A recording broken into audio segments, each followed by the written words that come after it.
So in this video, I want to talk about how hair grease like Softy and Blue Magic can lead to so many different scalp infections and scalp disorders. Let's talk about it. As we love to say that we have to kill generational curses, one of the biggest generational curses in Black women is greasing and oiling the scalp. And I know you don't want to hear it, but truth is truth.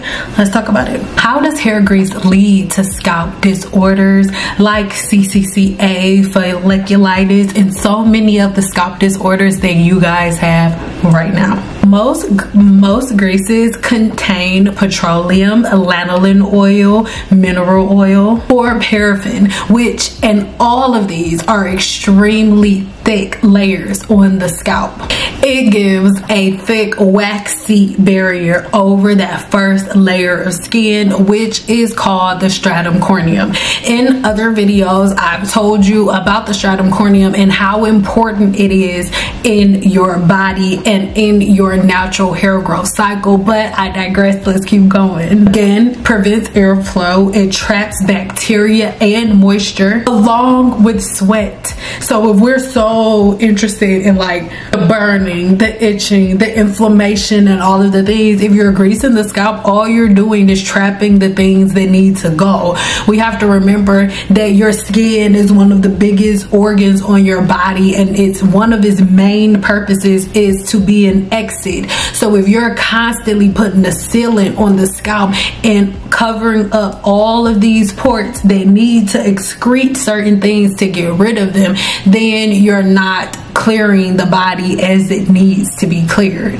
Blocked follicles are a breeding ground for yeast and bacteria, your scalp's microflora. And not only is it trapping the bacteria, but the oils and the butters that you are putting on the scalp also act as food for the microflora that's on your scalp. So you guys think you're helping with dandruff by adding oils and butters and greases, where in reality you're causing it, because the bacteria that lives on your scalp, the yeast that lives on your scalp, they eat it. They eat the oils and the butters that you add, and then they poop them out. And the waste that they poop out is called oleic acid. That oleic acid irritates the scalp, and after it irritates the scalp, it causes a hormonal reaction that causes your body, your hormones, to start forcing your body, hey, something's wrong, start producing more sebum so we can flush it out. And like I told you before, your hair's follicle is a part of your body that has immune privilege. Your womb, a woman's womb, has immune privilege, and so does your follicle, because I've told y'all this so many times. There's a video all about your scalp having immune privilege, but just to go into it a little bit more, your immune system is meant to send out things to attack things that are hurting the body. So because you're constantly having a hair growth cycle where there are new hairs growing and falling out, your scalp is invisible to your immune system. So your immune system won't think like, hey, something's attacking her follicle, let's send some things to make the hair fall out. But when you add oils and greases and butters, when you add foreign objects to the scalp, then the once immune privileged part of your body, the part of your body that was once invisible to the immune system, is no longer invisible to the immune system. It's seen. So the oils, the butters and greases, these thick layers, then it's like a flashlight to your immune system. Hey, we over here, come get these niggas. Number two is, again, it feeding yeast. Again, number two is the feeding of microorganisms. Yeast loves lipids, especially in closed environments. So you feed it the lipids in the oils, and then you block off the environment. So you give it food and then close the door. Like, it is a breeding ground. That's the environment that it wants to be in. Like...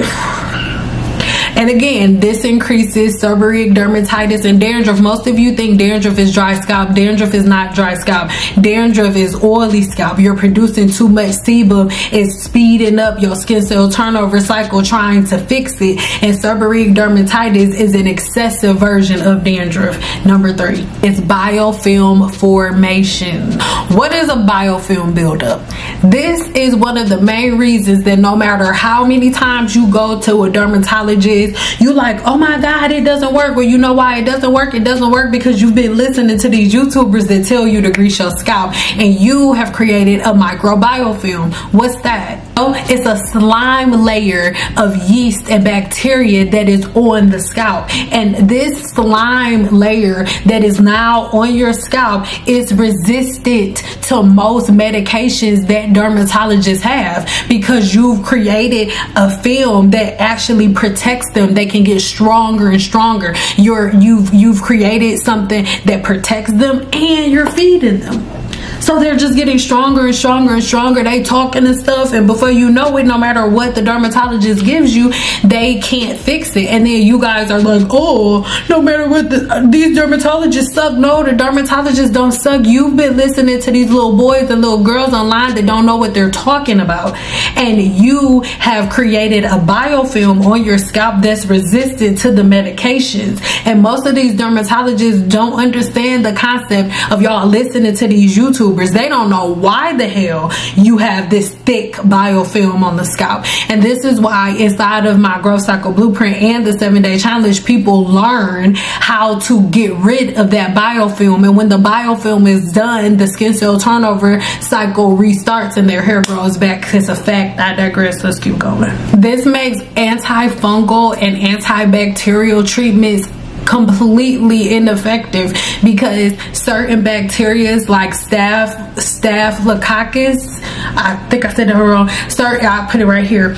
certain bacteria like this, they thrive in areas like this. They thrive in dark, moist environments. So y'all really think that y'all leaving y'all hair wet and air drying and adding oils and butters and greases are doing something for your hair. Girl, all you're doing is creating a biofilm. That's all you're doing. That's why everybody's going bald, because your hair can't grow, because y'all have thick layers of biofilm on there. You're not creating anything but colonies. Number 4, you are impacting again your skin cell turnover cycle, and that has a lot of consequences that most of y'all haven't thought about. Heavy oils and butters, it stops the natural exfoliation and detox process that your body does naturally, and you definitely aren't doing that if you're greasing and oiling on a regular basis. The detoxification and exfoliation process never happens, and it is so vital. This will in return directly trap toxins and completely slow down, if not eliminate, the healing process. This is why so many of you, no matter what you do, you constantly have the same outbreaks, the same spots in your scalp all the time. It's never able to heal because you won't stop adding oils and greases to it. Your blue magic is magical, all right? This encourages different scalp disorders and different scalp infections like folliculitis. Folliculitis, boils, and scalp eczema, because you keep trapping bacteria with oil. I need you to tell me, because there's going to be a whole bunch of people, oh, she talk about my grandma did it.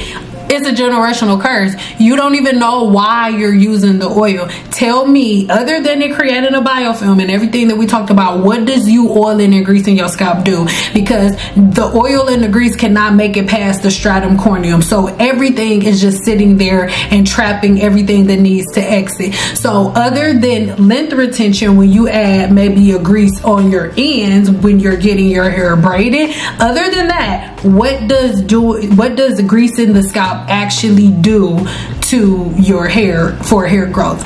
I'm not being a smart ass. Like, let me know in the comments. Maybe you can teach me something I don't know.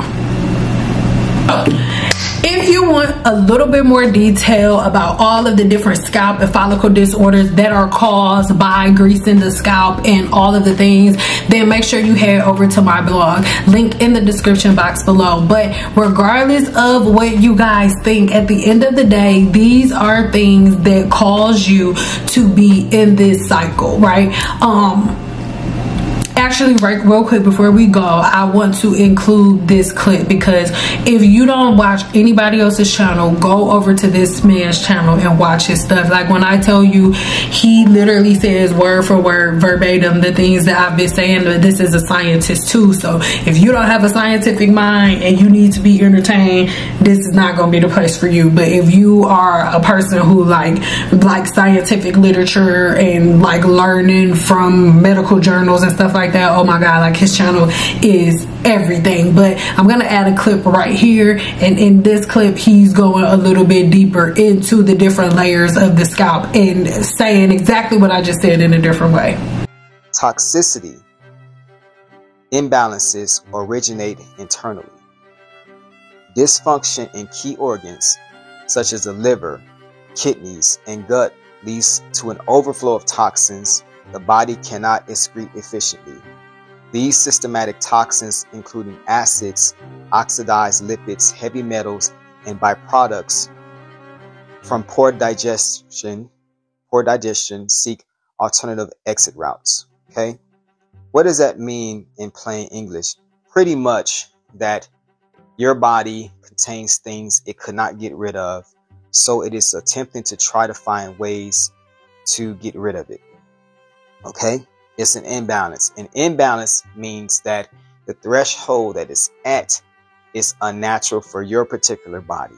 Whereas if I had the same type of heavy metals, foods, toxins, products in my body, maybe my threshold is higher. But yours says, hey, we're at an imbalance here. Something has to give. Then we go over to 2.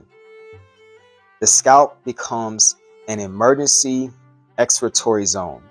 Due to its high vascularization, sebaceous activity, and proximity to the lymphatic interface, the scalp acts as a secondary detox depot.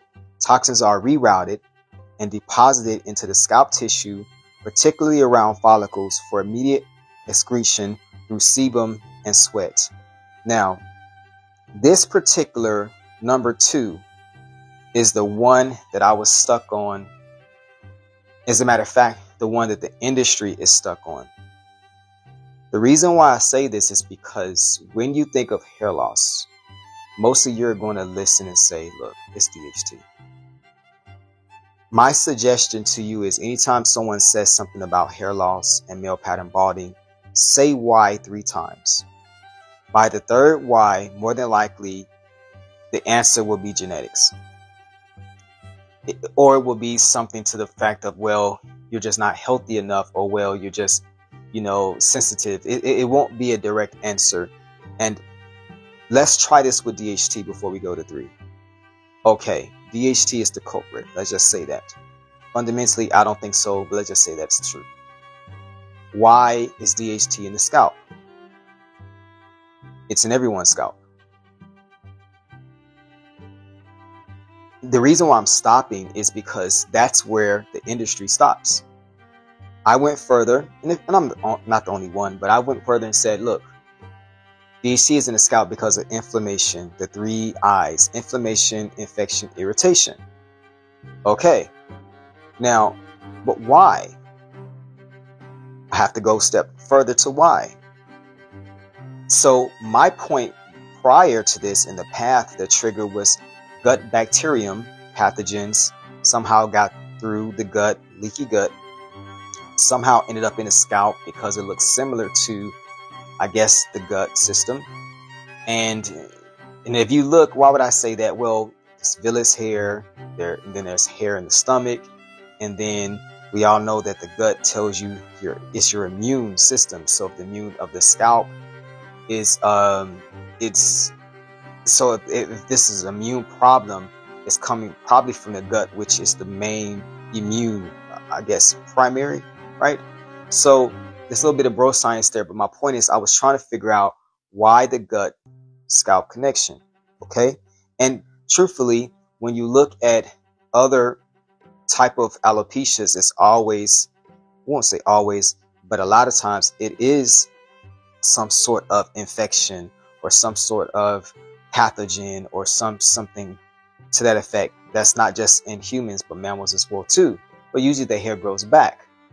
Now, but this too, the scalp becomes an emergency excretory zone, is what I was missing. Because now you could answer the question, why hair loss? Because DHT is in your scalp. Why is DHT in your scalp? Because of infection, inflammation, and irritation. Why is it inflamed? Why is it irritated? because you have toxins in the scalp. So why do you have toxins in the scalp?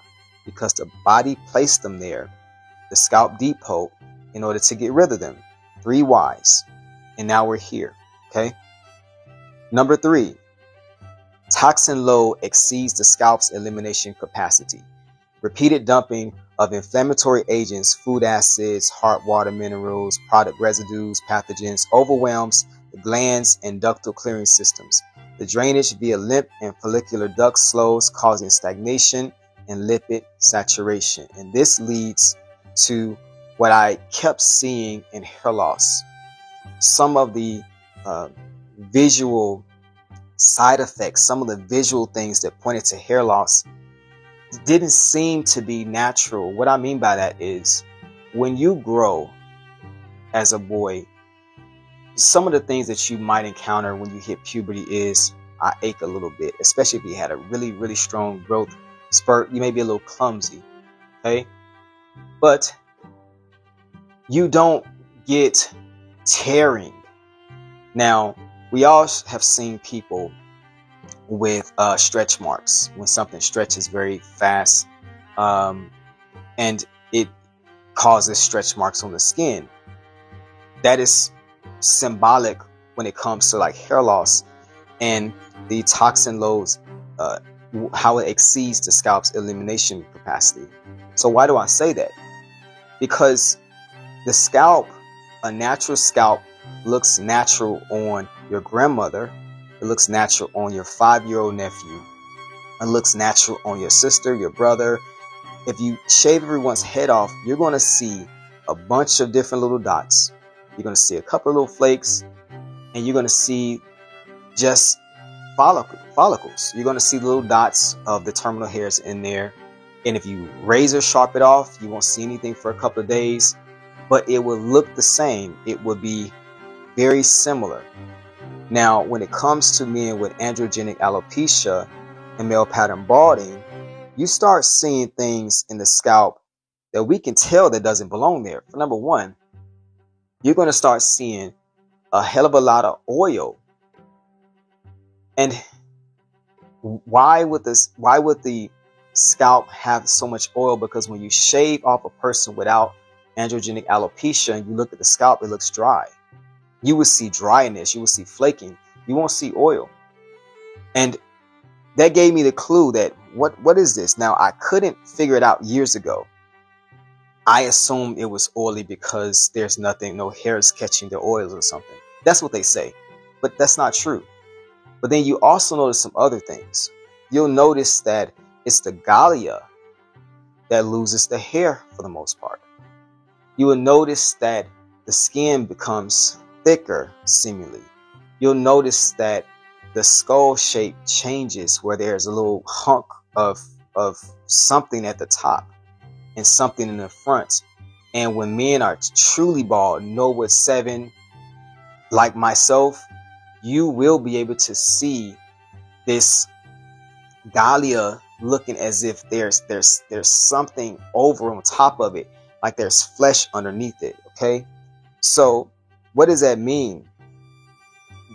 And you will notice that the sebaceous glands will have, when you look at the follicles in a microscope, I have one, they will have this yellow type of spot in it where the hair used to grow.